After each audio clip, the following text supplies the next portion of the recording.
hasil pekerjaan Tuhan. Jadi terobosan itu terjadi bukan karena kuat dan gagah kita. Kalau GBI Hong Kong ada di tempat ini bukan karena kemampuan kita, tetapi itu karena anugerah. Tuhan telah membuka pintu keselamatan, pintu berkat, pintu mujizat, pintu kesembuhan sudah terbuka di Hong Kong. Dan saatnya kita masuk. Katakan kiri kanan, masuk. Pakai gerakan 2, 3, masuk. Puji Tuhan.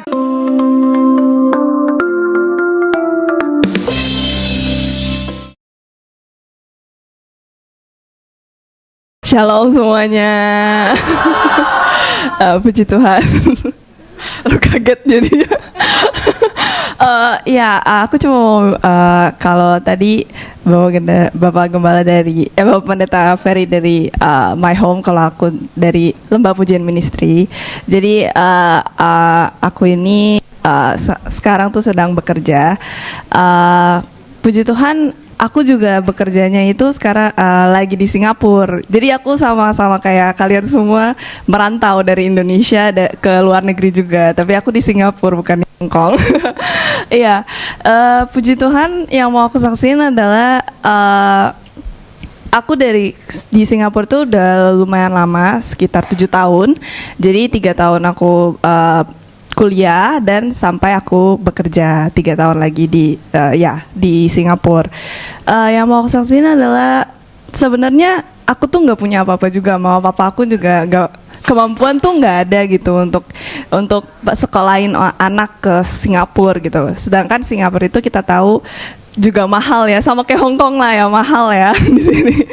Tapi karena itu dia, karena kita percaya Tuhan juga dan kita berdoa dan Tuhan suruh kita ke Singapura, akhirnya kita beranikan juga, kita beriman, berdoa juga, dan akhirnya sampailah kita ke Singapura bekerja, sampai belajar sampai selesai dan bekerja, puji Tuhannya ya. Dan dan itu semua karena anugerah Tuhan juga di hidup aku gitu. Jadi bagi Tuhan itu tidak ada yang mustahil. Ya, sekian. Baik, katakan kiri kanan, pintu terobosan. Pintu terobosan. Ulang, 2, 3. Pintu terobosan. Oh, mantap. Mika 2 ayat 13 berkata, penerobos akan maju di depan mereka. Mika 2 ayat 13. Penerobos akan maju di depan mereka. Mereka akan menerobos dan berjalan melalui pintu gerbang dan akan keluar dari situ. Raja mereka akan berjalan terus di depan mereka. Tuhan sendiri di kepala barisan mereka. Tengok ke depan, 1 Tawarik 14 ayat 10. 1 Tawarik 14 ayat 10. Tuhan menjawab. Tuhan menjawab. 1, 2, 3, keras. Tuhan. Aku akan menyerahkan mereka ke dalam tanganmu. Lalu majulah. Katakan kiri kanan, tampil dan maju. Tampil dan maju. Goyang, pegang tangannya, katakan tampil dan maju, goyang tangannya. Tepuk tangan, haleluya. Puji Tuhan. Terobosan artinya hasil pekerjaan Tuhan. Jadi terobosan itu terjadi bukan karena kuat dan gagah kita. Kalau GBI Hong Kong ada di tempat ini bukan karena kemampuan kita, tetapi itu karena anugerah.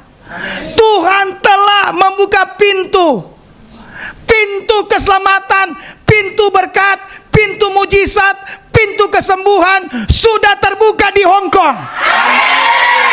Dan saatnya kita masuk. Katakan kiri kanan, masuk. Pakai gerakan 2, 3, masuk. Puji Tuhan. Saatnya kita masuk. Untuk apa? Untuk menerima apa yang Tuhan sudah janjikan di tempat ini. Amin. Masuk untuk apa? Untuk menerima apa yang Tuhan sudah berikan. Amin. Lawan kata dari next, lawan kata dari terobosan, stagnasi. Apa itu stagnasi? Hah? Bukan, sudah stuck, nggak ada nasi.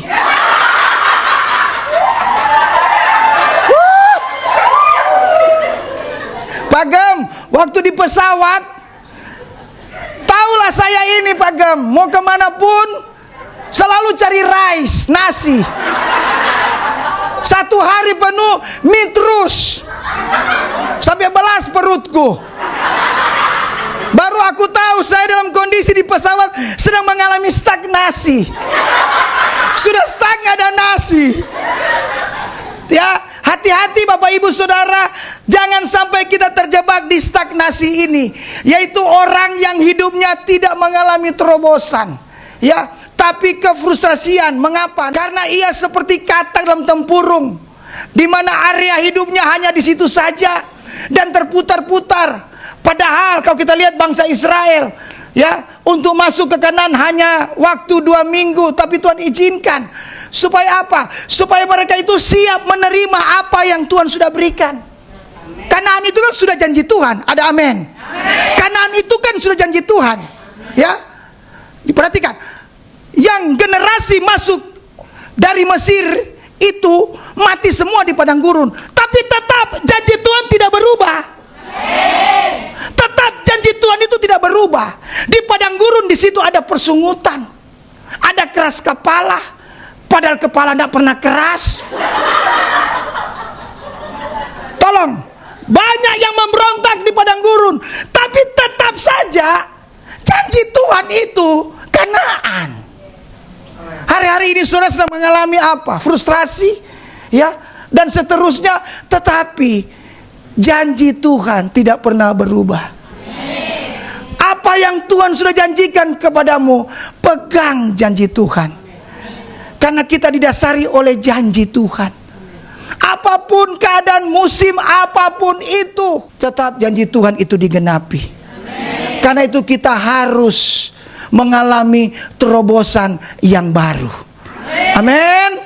Harus mengalami terobosan yang baru. Tepuk tangan, haleluya. Wah.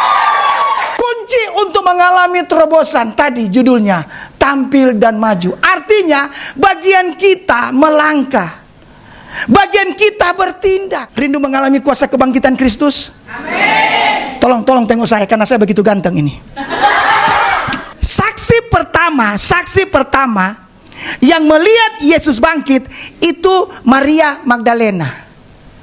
Tidak heran jemaat-jemaat di Hong Kong paling banyak wanita. Itu saksi pertama yang melihat Yesus bangkit. Itu Maria. Baru setelah Maria melihat Yesus bangkit, baru dia ceritakan kepada murid-muridnya. Padahal secara kondisi dan fisik tidak mungkin Maria akan mengalami melihat Yesus bangkit. Kenapa? Yang pertama dikatakan pagi-pagi benar, hari masih gelap. Pagi-pagi benar berarti ada pagi-pagi salah. Satu, katakan gelap. Yang kedua, ke kubur. Katakan kubur. Memang kalau kubur di Jakarta itu kan di Kerawang ya, Sandiaga. Itu udah wisata.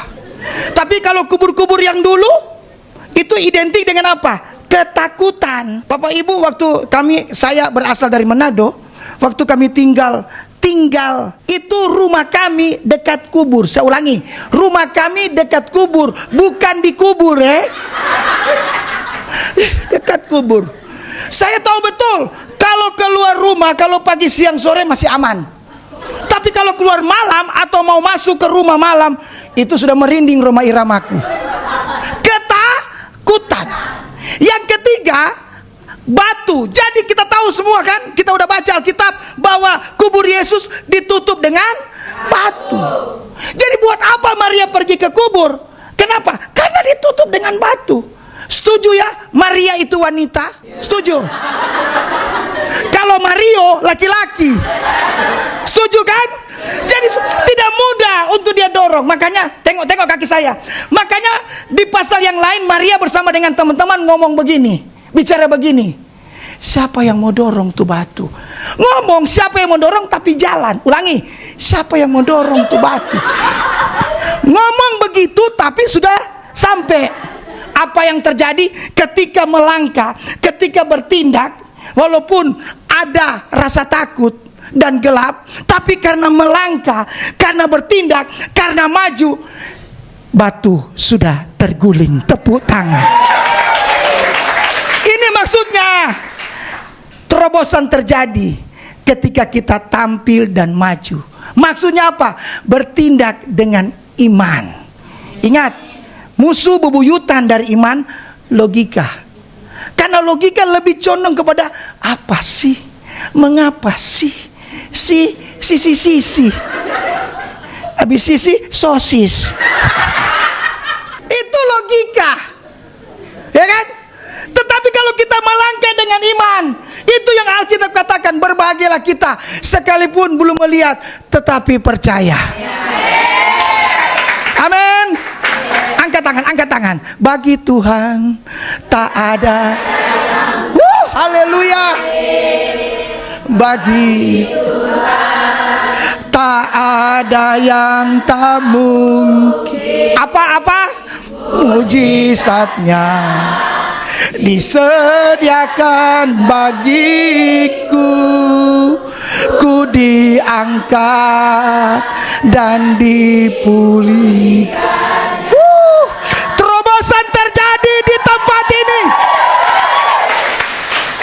Terobosan terjadi di tempat ini. Karena kita bertindak dengan iman. Karena kita melangkah dengan iman. Kita lawan pertama, penghalang pertama gelap. Namanya gelap tidak kelihatan. Setuju? Apa maksudnya? Penghalang untuk kita menerima terobosan. Penghalang untuk menerima terobosan ketika kita menyembunyikan dosa. Kok nggak ada amin? Ini malam kudus sunyi senyap. Tadi bicara mujizat, amin. Pas bicara kudus, ini amin. Karena terobosan terjadi, ada dosa terjadi karena kita belum sempurna. Tidak ada yang kebal dosa. Tapi ketika kita mengakui, amin, Ia setia dan adil kok. Karena setiap ada yang tersembunyi, kita ungkapkan, minta ampun sama Tuhan, akui sama Tuhan. Sehingga apa? Saldo dosa kita 0. Kenapa 0? Kok bilang saldo, kok tengok kiri kanan ini? Kepikir ini tinggal berapa saldo kita ini? Saldo kita 0. Kenapa? Karena setiap ada gelap, ada dosa, selesaikan. Jangan disembunyikan. Amin. Tolong katakan kiri kanan, jangan ada dusta di antara kita.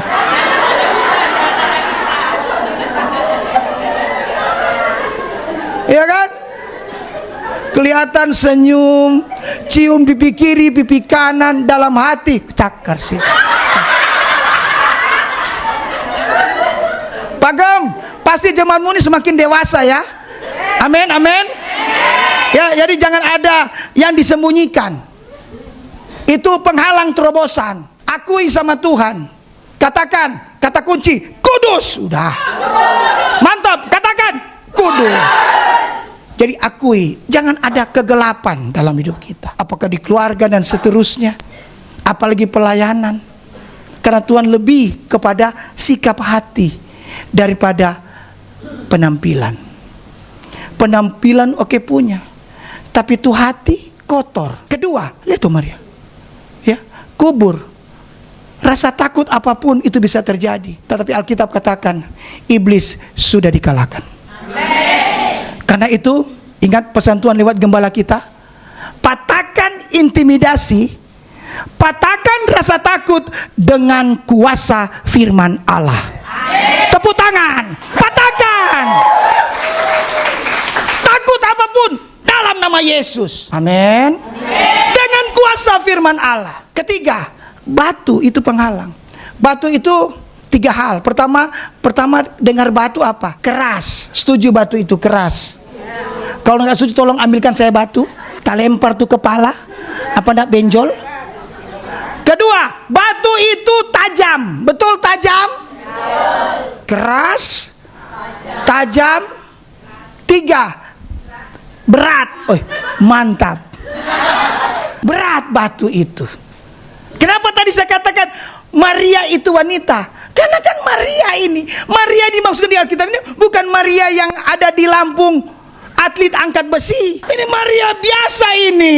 Nah mungkin dia mau angkat guling tuh batu. Pak Elisa, nggak mungkin.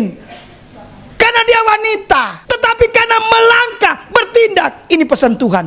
Penghalang terobosan. Penghalang terobosan. Ketika kondisi beban berat, tajam hidup kita. Apa sih arti tajam? Kepahitan, sakit hati, hati patah, tulang patah-patah. Itu tajam hidupmu. Coba-coba tengok kiri kanan, lihat temanmu, wajahnya tajam enggak? Saya percaya jemaat Tuhan di tempat ini wajahnya penuh dengan kemuliaan Allah. Tidak tajam-tajam. Ya. Yesus katakan, ya, serahkanlah segala bebanmu. Amin.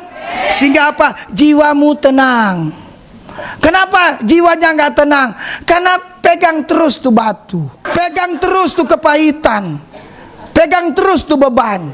Itu penghalang daripada terobosan terjadi.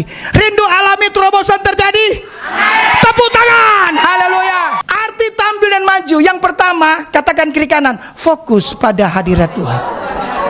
Ya, itu ayatnya di Mazmur 42 dikatakan apa? Seperti rusa. Tengok saya. Tengok biar jelas.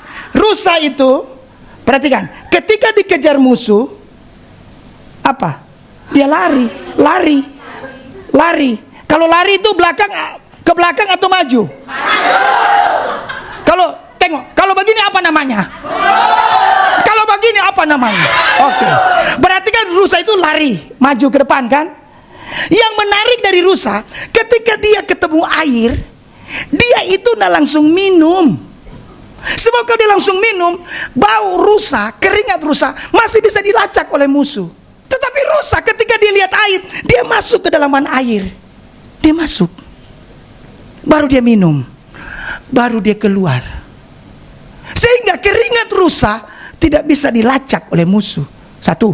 Kedua, larinya rusa yang pertama, ketika dia sudah masuk tadi, ketika dia lari yang kedua, itu akan lebih kencang, lebih cepat. Dan ketiga, lompatannya itu, makanya Alkitab katakan seperti kaki rusa yang berjejak ke bukit satu, ke bukit yang lain. Kenapa? Katakan kiri kanan, kenapa? Karena rusa ketika lihat air, langsung minum. Tetapi dia masuk ke dalaman air. Tampil dan maju yang pertama artinya fokus pada hadirat Tuhan. Daud berkata, perhatikan, ini dia. Semua Tuhan boleh ambil, semuanya, tapi jangan ambil rohmu yang ada dalamku. Terjemahan lain artinya apa? Jangan sampai aku kehilangan hadirat Tuhan. Kita bersyukur kita ada di Wadah. 3 hal kan yang ditekankan. 1, hadirat Tuhan. 2, pengurapan. Ingat, 3, bahasa roh. Ini yang ditekankan. Ini yang akan terjadi hari-hari ini. Terobosan dalam hidupmu, dalam pekerjaanmu, amin. Dalam pelayanan JB Hongkong di tempat ini, ketika fokus pada hadirat Tuhan, amin. Oh, apa itu hadirat Tuhan? Perjumpaan pribadi dengan Tuhan, terhubung dengan Tuhan. Kalau doa, tengok saya, kalau doa mencurahkan pokok doa kita pada Tuhan. Tapi kalau kita ada di hadirat Tuhan, mencurahkan isi hati. Beda. Kalau di hadirat Tuhan bawa hati. Kalau berdoa biasa bawa beban kita sama Tuhan. Tapi ada level naik, hadirat Tuhan, bawa hati yang mengasihi. Sehingga Tuhan bawa. Ada peristiwa di Gunung Tabor kan? Tuhan Yesus bawa Petrus, Yakobus, Yohanes ke gunung. Amin. Siapa yang bawa? Tuhan yang bawa. Saya percaya GBI Hongkong di tempat ini Tuhan yang bawa. Amin. Ketika Tuhan yang bawa, itu dampaknya luar biasa. Karena hadirat Tuhan itu di tempat, perhatikan, hadirat Tuhan itu di tempat yang tersembunyi. Hadirat Tuhan itu bukan sekedar panggung, bukan entertainment, bukan sandiwara, bukan gaya dan kelihatan. Tapi hadirat Tuhan itu Tuhan itu sendiri yang sedang mencurahkan hatinya kepada kita, sehingga hidup kita dipenuhi dengan kebahagiaan. Ada amin? Kita lihat, perhatikan, dampak dari hadirat Tuhan, roh kita itu semakin menyala-nyala. Dampak dari hadirat Tuhan, militan untuk jiwa-jiwa. Dampak dari hadirat Tuhan, fokus kita hanya belas kasihan untuk jiwa-jiwa. Perhatikan, ya, kita misalnya ada rudal di atas, lewat kiri kanan, Alkitab bilang begini, itu belum kesudahan. Perang di mana-mana, gempa bumi, kelaparan, Alkitab bilang Matius 24, itu belum kesudahan. Tetapi Injil diberitakan, sesudah itu tibalah kesudahan. Kita ada di era 2026 ini, yaitu apa? Tahun amanat agung. Menyelesaikan amanat agung. Biarlah Bapak Ibu Saudara fokus jiwa-jiwa. Tunjuk matanya, katakan fokus jiwa-jiwa. Saudara, kalau kita tampil maju, kita ada, kita fokus di hadirat Tuhan, pasti motivasi kita jiwa-jiwa diselamatkan, apapun latar belakangnya. Amin. Saya lupa Bu Yola kapan kita ke Vietnam itu kemarin ya. Perjalanannya luar biasa. Dari Ho Chi Minh ke tempat dijemput 6 jam. Setelah itu 2 jam. Habis 2 jam naik kapal feri. Jadi feri, naik feri. Terus Bu, dari kapal feri masih ada setengah jam jalan kaki. Mau cari apa lagi kita kayak begitu? Kalau bukan jiwa-jiwa, jauh-jauh dari Jakarta. Mau cari apa? Saudara, kita kalau fokus di hadirat Tuhan, itu loh, dampaknya ini, itu militan untuk jiwa-jiwa. Jiwa-jiwa apapun latar belakangnya, mau kaya, mau miskin, jauh, dekat, ada mobil, tidak ada mobil, jalan kaki, terbang, nggak peduli. Cuman apa? Cuman fokus jiwa-jiwa. Kenapa? Karena kita fokus di hadirat Tuhan. Ada amin? Lihat Daud mendekati Goliat. Ini saya akan tutup di sini. Daud mendekati Goliat bukan dengan tangan kosong. Jadi kita tampil dan maju untuk terjadi terobosan bukan tangan kosong. Harus ada bobot. Katakan kiri kanan, bobot. Bobot itu bukan perut besar. Nah, ada hamba Tuhan besar. Yang besar itu Tuhan. Tapi kenapa ada hamba Tuhan besar? Perutnya yang besar. Yang besar itu Tuhan. Harus ada bobot. Perhatikan 4 bobot. Pertama, perhatikan, ya. Daud mendekati, ya, Goliat dan menang. Kenapa? Daud ambil tongkat. Nanti baca ya, 1 Samuel 17:40. Ambil tongkat. Jadi ada kuasa dari Tuhan. Dimulai dari Tuhan beri kemampuan, tongkat, wibawa, otoritas, kuasa. Amin. Pesan Tuhan Yesus sebelum dia naik ke sorga, ingat, kamu akan menjadi saksi di Yerusalem, Yudea, Samaria sampai ke ujung bumi. Karena itu terimalah kuasa. Terima kuasa Roh Kudus. Amin. Ada bobot. Bukan sekedar maju-maju. Kalau maju-maju itu namanya nekat. Tapi kita bukan nekat, tapi kita maju karena iman. Tepuk tangan, karena iman. Kita maju karena iman, bukan karena nekat. Maju karena percaya. Ada amin? Maju karena percaya. Yang kedua, ini lagi yang kedua. Ini apa maksudnya ini maju ke depan? Tak kira lu mau kasih kode. Sebentar, 2 lagi, tenang.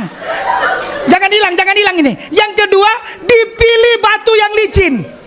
Tengok. Dipilihnya batu yang licin. Dan batu yang licin itu bukan di pinggir jalan. Tengok saya. Bukan di pinggir sungai. Tetapi di dasar sungai. Berarti apa? Ada proses. Ada pengorbanan. Katakan kiri kanan, proses.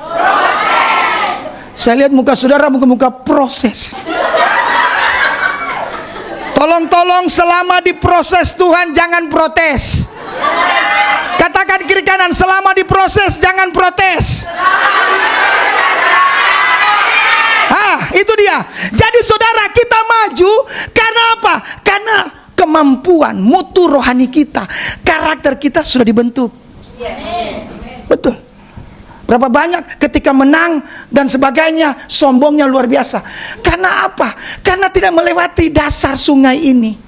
Ya, sudah dasar sungai lagi, pilih lagi 5 batu. Kalau kau pilih langsung 5 batu, enggak, pilih lagi yang licin. Jadi bayangkan, mari kita bayangkan sebentar. Bayangkan, coba dibayangkan bagaimana Daud ketika di dasar sungai dia begini, Pak Elisa, raba-raba. Nak licin, kan butuh lama, butuh waktu. Nak licin, licin 1, enggak, oh licin 2, butuh waktu. Ingat, kekristenan kita bukan instan. 26 tahun saya mengembalakan, 11 kali pindah-pindah, 7 kali diresolusi, biar sudah tahu. Tapi prosesnya itulah yang membuat kami hari-hari ini sedang mengalami terobosan. Kami rindukan nanti gembalamu datang ke Jakarta ya. Bisa khotbah di tempat kami ya Pak. Jangan dengan tangan kosong. Jangan berharap mujizat dan seterusnya janji Tuhan, lalu gaya kekristenan kita instan. Jangan. Pesan Tuhan hari ini harus berakar. Harus bertumbuh dan berbuah. Katakan kiri kanan, jadi murid. Oh, jadi murid. Yang ketiga, batu tersebut ditaruh di kantung gembala. Tengok saya. Jadi batu tersebut ditaruh di kantung gembala. Ditaruh. Artinya apa? Di bawah otoritas. Saudara, dikasih Tuhan gembala yang luar biasa baiknya ini. Tolong taat. Hey, komitmen. Hey, tidak cukup komitmen, konsisten. Ada komitmen, saya siap, pas dikasih tugas nanti. Konsisten. Amin. Konsisten. Ada sukacita? Jadi tunduk pada otoritas. Saudara mau dipakai Tuhan, amin? Rindu alami terobosan? Ya, di kantung gembala, tunduk pada otoritas. Artinya apa? Jangan fokus kepada kekurangan gembala. Saya sering katakan kepada pengerja pendoa saya hampir sekitar 50-an, tolong jangan lihat kekurangan saya. Kalau lihat kekurangan saya akan kelihatan terus kekurangannya, akan kentaran, akan habis-habisnya. Katakan kiri kanan, ha? Nggak usah fokus di situ. Nah, habis-habis akan kelihatan terus. Saya aja baru beberapa hari ketemu bersama dengan Pak Elisa satu hotel. Udah kentara betul kelebihannya. Kalau saudara mau mengalami terobosan, perhatikan yang ketiga, ya. Saudara, kita kan kadang-kadang kalau baca kisah Daud dan Goliat, langsung pikiran kita apa? Tumbang Goliat. Ya kan? Tumbang Goliat. Hei, lihat dulu ini proses. Dia bukan ada apa-apa, ada yang dia pegang. Tongkat. Kedua, batu. Ketiga, dipersiapkan. Amin. Dipersiapkan. Nah, saya berada di Wisma Karsa Pemuda itu tahun 89 Pak Bobi. Nah, tahun 90 tugas saya itu begini. Kalau dulu kan OHP, sehingga saya disebut PDO, pendeta overhead. Betul, ini begini. Jadi pada waktu saya jadi PDO, pendeta overhead, setiap almarhum Pak Alex khotbah, Pak Arifin khotbah, apalagi gembala kita khotbah, wah, saya selalu ketika duduk, Tuhan, kapan saya bisa khotbah? Setelah Wisma Karsa kan JSCC, sekarang di Balai Kartini, Jemaat Induk Senayan. Kapan Tuhan? Itu saya mengucapkan kata kapan itu tahun 90. Tetapi saya setia setiap tugas pelayanan yang dipercayakan. Kadang-kadang jaga parkir waktu itu, taruh brosur di mobil-mobil, mulai dari usher, pegang tangan dari pagi sampai malam, bukan berdiri terus, ada jam kan, tapi itulah kesetiaan. Amin. Dan langsung saja pada intinya, anugerah Tuhan sekarang ini, sejak 8 tahun yang lalu sampai sekarang, 1 tahun pasti 2 kali saya khotbah di GBI Jemaat Induk Senayan. Anugerah Tuhan. Tadi saya buka lihat sebentar, ternyata bulan Juli lagi saya khotbah di Balai Kartini. Saya tidak berbicara tentang khotbah di sana sini, tapi perhatikan dong, jangan lihat di gaya-gaya begini. Hei, perhatikan tuh nomor 3. Iodang. Perhatikan ngana. Jangan cuma bergaya-bergaya. Pengampunan dulu. Ada roh ada sebentar.